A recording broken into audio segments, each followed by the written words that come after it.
much in the news over the past couple of weeks has been the fact that Kevin McCarthy, Speaker of the House, as part of the promises that the series of promises that he made to become Speaker of the House, I think in part to win support from fringe Republicans in the House, made a promise to release some 40,000 plus hours of footage from the U.S. Capitol Police and others from that day.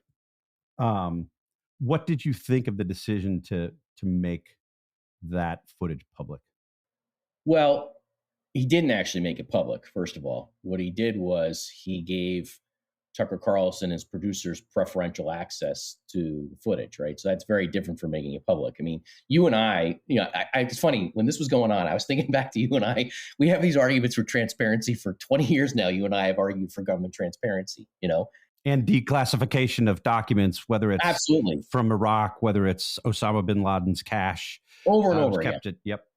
You won't find two more sort of strident supporters of transparency than you and I when it comes to all these issues, And my opinion of the what we're talking about here is really the 40,000 plus hours of footage recorded by the U.S. Capitol Police surveillance cameras.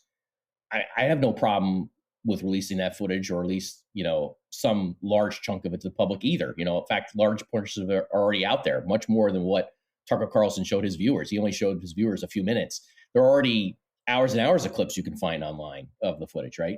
And most of that, there's no objection coming from me to truly releasing that stuff to the public. I think the Capitol Police, and ironically enough, some of the current House Republicans have said that there are security issues if you do so. That was my concern, candidly. Jonah and Right. I had a discussion about that on the podcast last week or the week before, and Jonah was sort of for full transparency, put it all out there. And as you say, I mean, that's my position on virtually everything.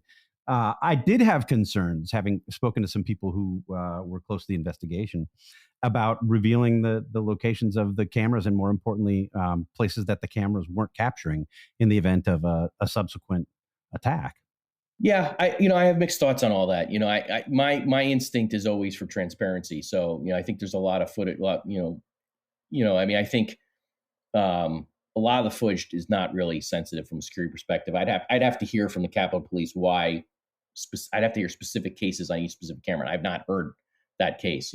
All I know is that, the whole premise of what happened here is phony, right? The premise is that this footage is going to show you what really happened on January 6th. Well, January 6th is one of the most recorded days in our nation's history. It's really one of the most recorded days in the history of the world, right? Not only do you have all this surveillance footage from the Capitol Police, you have the body-worn camera footage from the Metropolitan Police Department officers.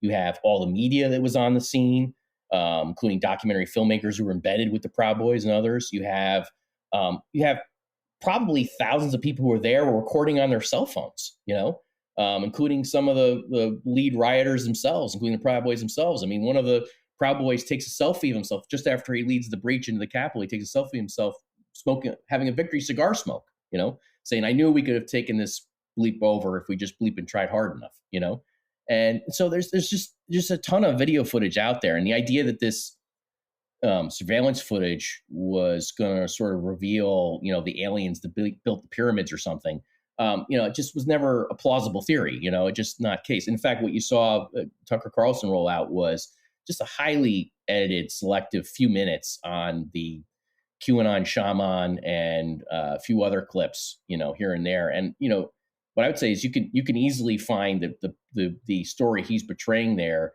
is, without even consulting all these other video sources, just if you look at what is available from the Capitol Police surveillance footage that he didn't show, that's already available online, you can show that it was all phony. There was a phony narrative. There's a 3-hour clip of the fighting on the tunnel on the west side of the Capitol, which is some of the most violent fighting that day. Real nasty melee, hand-to-hand brawl with police who are trapped in this tunnel. That's freely available on YouTube. I've linked to it. It's not a short little clip. It's literally 3 hours, and about 40 some odd minutes into it, the fighting begins.